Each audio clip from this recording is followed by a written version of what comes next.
Hi, this is Charles Linden. I want to talk to you about a symptom that's very, very common in anxiety disorders, and that is the fear of dying. We get many, many reports from our clients phoning us initially at the start of the programme and before starting the programme, asking us whether it's possible to get rid of this overwhelming fear of illness and of dying and of collapsing. Well, the quick answer is yes, it is. In fact, during my anxiety disorder years, I had this exact same fear. And it's a fear that is absolutely elementary in anxiety disorders and in life in general. Most people are frightened of the unknown. Most people are frightened of change. Most people are frightened of loss. But in anxiety disorders, all of these appropriate fears are embellished by the underlying anxiety, high anxiety level, the adrenaline itself that is pumped into the bloodstream during the flight or fight response. If we sat, as non-anxious people, if we sat around thinking about the things that could possibly happen in life, in our environments, during our days, we could become very scared about some very inappropriate things. We all worry about our children and about our families, and we worry about ourselves and our health.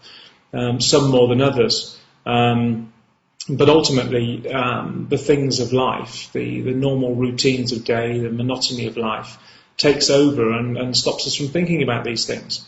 When somebody develops an anxiety disorder and their adrenal levels are higher than would normally happen, they focus on the things that are happening inside their bodies and outside of their bodies as well, more than they would under normal circumstances. And this happens primarily because the anxiety response involves a mechanism, a thought mechanism, that is controlled by the amygdala, the anxiety control centre. And this thought mechanism sends out what-if questions. And these developed as a way of us assessing, doing a risk assessment really of our environments. And of course, in anxiety disorder, there is no real risk present in our environment. There's no saber-toothed tiger or dinosaur or man with a gun. So under normal circumstances, anxiety levels go back down to normal. These what-if questions do their job. They analyse the situation we're in.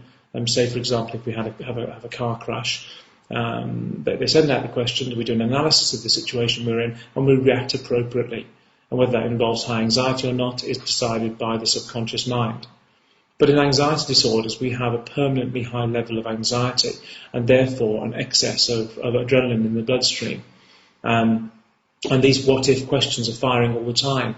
And we have a lot of people saying, I think horrible thoughts about family and friends, about hurting people, about hurting my children or doing inappropriate things to them, or maybe homosexual things, or maybe things of a religious nature that you really wouldn't normally focus on.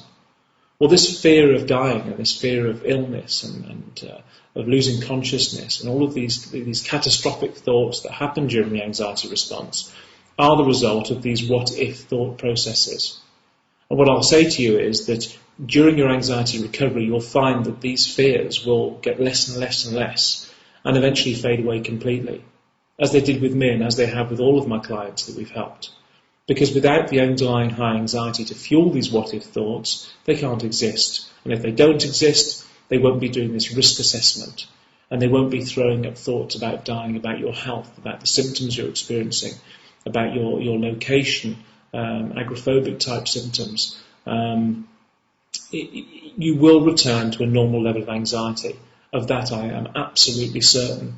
But you have to do this by addressing the root cause of your anxiety in the anxiety control